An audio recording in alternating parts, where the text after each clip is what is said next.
What's up, guys? I'm LQ. This is the LQ Review. Thank you so much for joining me here at my YouTube channel. This is where we talk about all the geeky, nerdy stuff that we'd love to talk about. Movies and video games and comic books and TV shows. And right now, I'd like to give you guys my thoughts on episode 6 of Wandavision. So, yeah. It's starting to really get kind of crazy in the town of Westview. We've got Petro is back, and he is, integrated into the family now, and he's kind of that cool uncle that the kids look up to, and he also knows he doesn't know exactly what's going on, but he knows what's going on. Right? He knows that she's in control. He knows that this is all a facade. He knows that everything is off.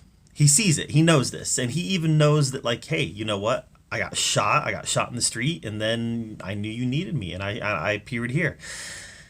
I just don't know. I don't know what to make of all of this so far. Like, I really think the idea that Wanda is the one behind this is a bit of a red herring. I really think that there's something else going on here. There's a lot of rumors going around online about Mephisto, and that's kind of where I'm leaning. And the more and more the series progresses, the more and more I think it's Mephisto. But it might not be. It might not be. What if she's the bad guy? What if she's the bad guy? And in Doctor Strange 2, what if she's the antagonist of Doctor Strange 2? It's possible. At this point, it's possible. I don't think so. Like I said, I think there's something else bigger at play here, but it's possible. I definitely enjoyed this episode. I didn't enjoy this episode as much as the last one. In my last review, I said that every episode just keeps getting better and better and better and better and better. Well, this one was not quite as good as episode 5. Episode 5, to me, it just had a lot of tension between her and Vision, even to the point where they were flying in the air, facing each other down. And then it had the big reveal at the end with Quicksilver, and this episode didn't have that tension between her and Vision. In fact, there was very little interaction between her and Vision, and that's really one of the things that I've really enjoyed the most about this show is the interaction between Wanda and Vision. And this episode didn't have that. So that tension was kind of gone.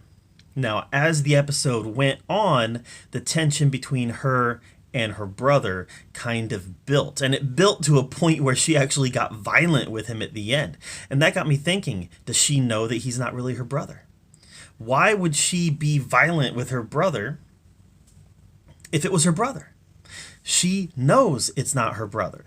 There's either she created him, or she knows that he's somebody else, or she knows that something is off. And today, I really felt in this episode that the commercial gave us a big hint on what's going on. Yo magic. I'm feasting on yo magic, and it definitely leads me to believe. It looked like yo magic was a yogurt thing with the shark, right, and the guy on the island. And this definitely leads me to believe that there's somebody else at play here, because he said, I'm feasting on yo magic, and somebody else is feasting. Somebody else is using Wanda's magic for their own ends. And I don't know if she's under control. I don't know if maybe like the devil, right? Like the devil gives somebody what they want. I don't know if that's what happened here. Maybe a bad guy, maybe Mephisto, maybe somebody else gave Wanda what she wants for something else in return. And she knows that she made this deal.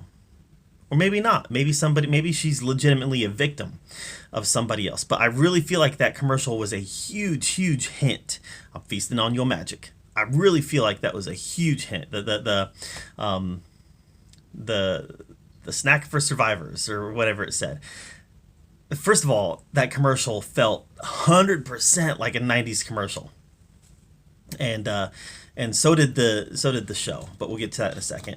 So yeah, I definitely, like I said, feel like that commercial it was wonderful. It was the commercial that most made me feel like All right, I know what this commercial is trying to say. And it's not just an Easter egg. This commercial is trying to tell us something.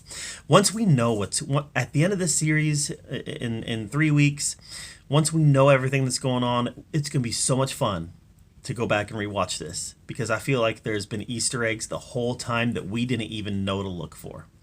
All right, that being said, let's talk about the aesthetic of the episode. The episode was set in the 90s, and it definitely did a good job of portraying that. As somebody who grew up in the 90s, watching 90s television, it definitely was a nice callback to that era. In fact, my son, he was like, why does the kid keep breaking the fourth wall? And I'm like, he's not breaking the fourth wall, buddy. I said, in the 90s, they had that video camera trick where they would talk into the video camera. And that's what's happening here. He's not necessarily breaking the fourth wall. He's not talking to the audience. He's talking to the video camera. And that was a popular that was a popular technique used in the 90s. The shaky cam, the sideways cam, the funny, the music and the close-ups and all that was very much the 90s. So, love the aesthetic. I loved the as much as I did not like the fact that Wanda and Vision had very little interaction in this episode, I love the interactions that she had with Quicksilver, and I feel like it's going to be one of those deals where when we go back and rewatch this episode after it's all said and done, there's going to be a lot of stuff in that interaction between her and Quicksilver we're going to view in a different light. Let's talk about Vision. So as Vision gets closer to the end of town, the people go from moving slow, doing the same movements over and over, to where they're not moving at all. And you can tell they're still conscious. You can tell they're still conscious of what's happening, and they know that they're trapped. And when we see Agatha there in the car, I just have this picture in my head of her trying to make a break for it. Like, she was not put on the edge of town. Like, Wanda didn't put Agatha on the edge of town. She's one of the main players in the series. So Wanda didn't put her on the edge of town. This is a lady who made a break for it. She tried to get to the barrier, and she was stopped. And it just there's a lot of sadness and a lot of pain in these characters. And the more you see this show, the more you realize that these people have a lot of sadness and a lot of pain. And even that one girl who was hanging the stuff up, you could see the tear rolling down her eye. I mean, that was horrific to me. That was horrific. My son, he was like, "Aw," he said, "she's crying." And I said, "Yeah, that's horrific." That's horrifying to think about when you think about the implications of crying because you're trapped. His Vision's interaction with Agnes was very illuminating. I've been under the impression this whole time that maybe Agnes was behind it or involved, and I'm not under that impression anymore. As of right now, episode 6, 6 episodes in, I don't think Agnes is involved anymore. Now, something could happen in episode 7 that will completely throw that through a loop, but right now, end of episode 6, I don't think Agnes is involved anymore. But it was very illuminating to see him, Vision, and Agnes talk. And then when he tries to get through the barrier, again, a horrific moment. He's so intent on getting through the barrier that he is willing to risk life and limb, and ultimately, it literally starts ripping him apart. And I'm wondering, is it ripping him apart because Wanda or the magic or Mephisto or whatever is happening here is trying to suck him back in and he's fighting it that hard? Or is it ripping him apart because he's a part of it? He's not real. And literally, if you watch it, you can see constant motion of energy going from him back to the portal. And I'm sitting here thinking, he's a part of it and he's trying to leave it. And it's literally trying to reabsorb him. Yeah, that's the way that I took it. But obviously, the kids have powers now, and what were their names in the comics? Was it Speedy and Wiccan or Wicca or something like that? It's been a long time since I've read these comics, but I think it's Speedy and Wiccan or Wiccan. I don't remember, but when he sees Vision being around the troops and everything, Wanda stops everything. and then she widens the circle, and that's when it started. And I thought that was a really neat trick when you started seeing like a truck, a military truck turn into an ice cream truck, a helicopter turn into a hot air balloon, soldiers turn into clowns. I think